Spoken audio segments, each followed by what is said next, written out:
8, 7, 6, 5, 3.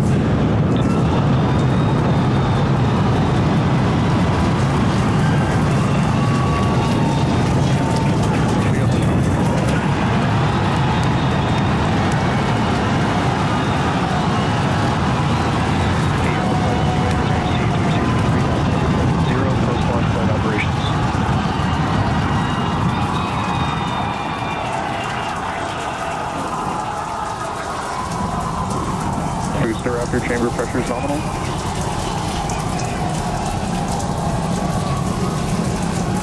T+33 seconds into the test flight of the inaugural Starship vehicle. Tower cleared, we're into pitch over. Propulsion reports first stage engines nominal.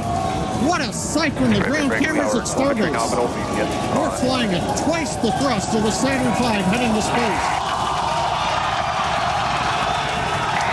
Acquisition of signal, surface proceed. We're throttled down and throttled back up. Going through the period of maximum aerodynamic pressure.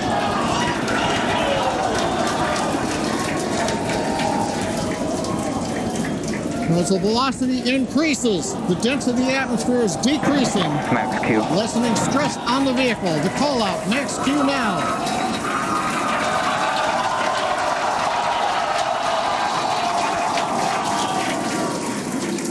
Continuing to watch the first stage as we head down range.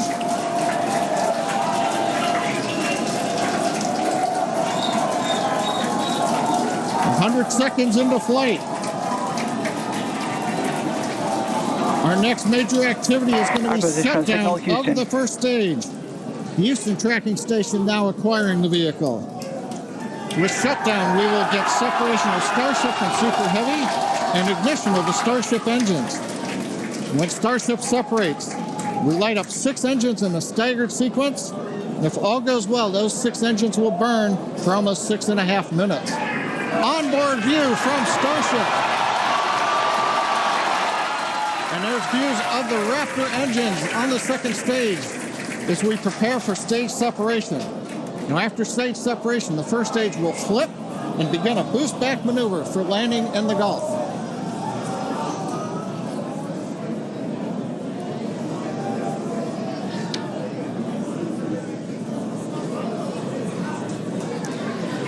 Continuing to fly, 2 minutes 40 seconds. Let's get ready for main engine cutoff. Booster engine cutoff. Beginning the flip for stage separation.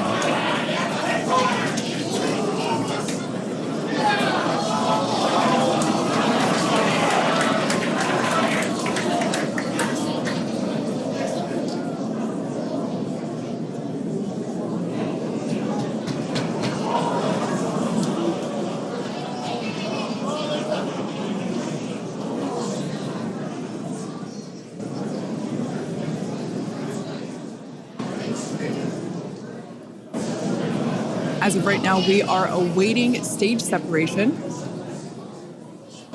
where Starship should separate from the Super Heavy booster.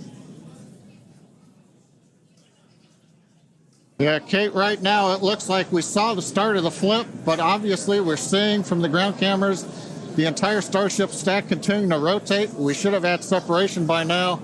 Obviously, this is does not appear to be a nominal situation. Yeah, it does appear to be spinning, but I do want to remind everyone that everything after clearing the tower was icing on the cake.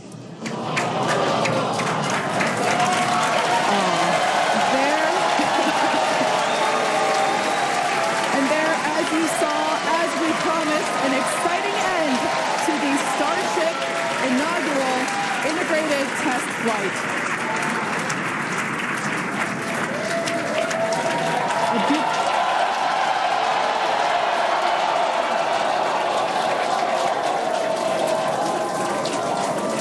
Everyone here absolutely pumped to clear the pad and make it this far into the test flight, the first integrated flight of the booster and the Starship vehicle. Live view there of our control center at Starbase, which we refer to as Star Command. As we said before, obviously we wanted to make it all the way through, but to get this far, honestly, is amazing. Well, if you're just joining us, Starship just experienced what we call a rapid unscheduled disassembly, or a RUD, during ascent. But now this was a development test. This is the first test flight of Starship, and the goal was to gather the data, and as we said, clear the pad and get ready to go again. So you never know exactly what's going to happen, but as we promised, excitement is guaranteed. And Starship gave us a rather spectacular end to what was truly an incredible test thus far. Now, as we mentioned at the start of today's program, any and all the data that we collected during the test is going to help us with further development of Starship, and it's going to improve the vehicle's reliability as SpaceX seeks to make life multiplanetary. It's really worth noting that the flight path was designed to be over water and all the air and sea space. Along with that flight path and those surrounding areas were cleared in advance of the test. And of course, we're going to be coordinating with local authorities for the recovery operations. But honestly, what an exciting morning. Oh my gosh. We had a successful liftoff from Starbase, Texas at 8:28 a.m. Central Time. We cleared the tower, which honestly was our only hope.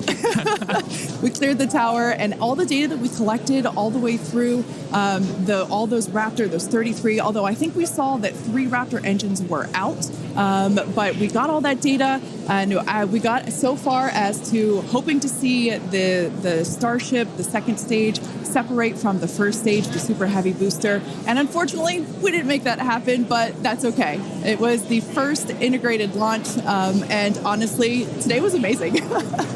Absolutely incredible day. We made it through a number of those initial test objectives with getting booster ascent, getting all the way through the countdown, working some issues at the end. Like, really fantastic day. Got through the gate at T-minus 40 seconds on the second try. Everything released, the hold downs, quick disconnect arms, everything moves out of the way.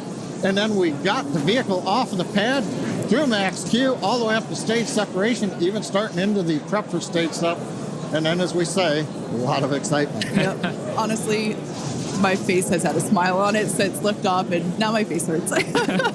Now, since we don't have any insights on the cause of our rapid unscheduled disassembly at this point, we're going to end our webcast here.